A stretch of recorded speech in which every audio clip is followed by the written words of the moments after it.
Da ni yma yn Eisteddfod yr Urdd Eryri 2012 a da ni'n mynd i gyfweld ar ei pobl.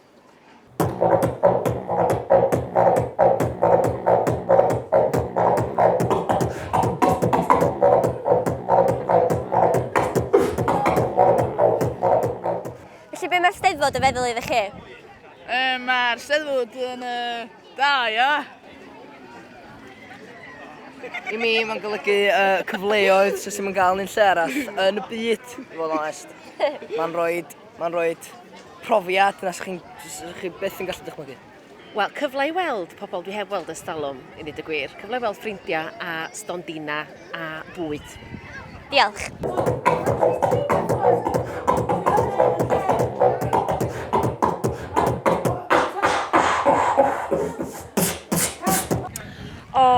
Mae atgofion melys iawn yn gweud y gwir dy fi o fynd i aros mewn gwahanol lefydd yn Eisteddfod, a dwi'n cofio tro diwetha oedd yr Urdd fan hyn yn Glyn Llifon, o'n i'n 40 oed, a fes i aros yn Waun Fawr, a drws nesa i Began Eves.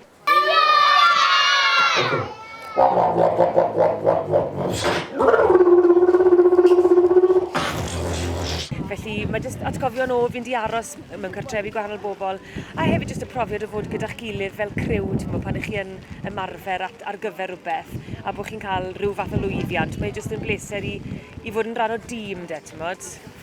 Bol da.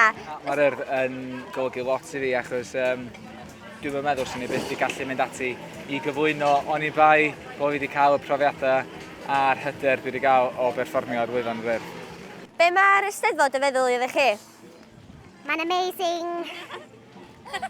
A chi lle yma? Mae'n siawns i gystadlu. Mae'n rili dda. Mae'n siawns da i cyfarfod pobl newydd, cyfarfod ffrindiau newydd. Mae pawb yn gallu dangos eu talent.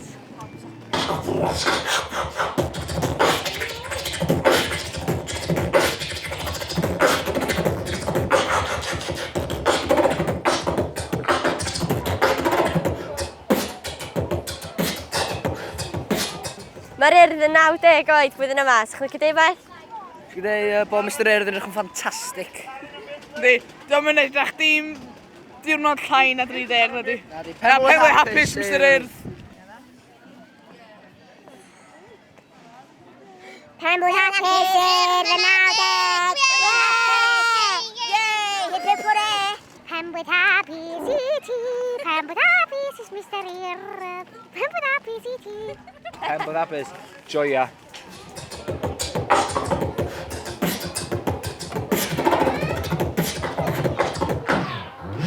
Penblwydd hapus iawn i Mr Urdd yn dy goch gwyn y gwyrdd a pob hwyl i'r 90 mlynedd nesaf a mwy.